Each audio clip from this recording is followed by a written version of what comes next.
Қайырлы күн. Мен Серік Қызарай, спикер курсының кураторы әрі тренер боламын.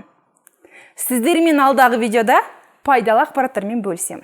Не істеймін? Сахнаның алдынан шығары кезде 5 минут бұрын осындай ойлар сіздің миыңызға келеді. Яғни, дәл 5 минут қалған кезде сахнадан қашып кеткіңіз келеді, не болмаса сол жерді тастап, бәрін тастап кетіп қалғыңыз келеді. Таныс жағдай ма? Иә, сіз бәрін жаттап алған сияқты, бір апта бұрын бәріне дайындалған сияқты көрінесіз. Дәл сахнаға 5 минут қалған кезде қол аяғыңыз дірілдеп, жүрегіңізде адреналин пайда болып, сахнаға шыға алмай қаласыз.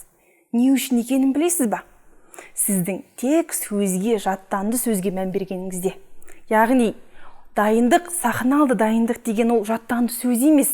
Сахна алды дайындық деген ол визуализация. 5 минут қалса да ол сахнадан қашуға асықпаңыз. Ол сахнада қорқынышпен күресуге асығыңыз. Яғни, дәл 5 минут айна тауып алып, өзіңіздің қаншалықты мықты екеніңізді түсіндіріңіз. Және сахнадағы адамның бары сізден пайдалы ақпарат күтіп отырған есіңізде сақтаңыз. Яғни, 5 минут қалған кезде көз алдыңызға елестетіңіз.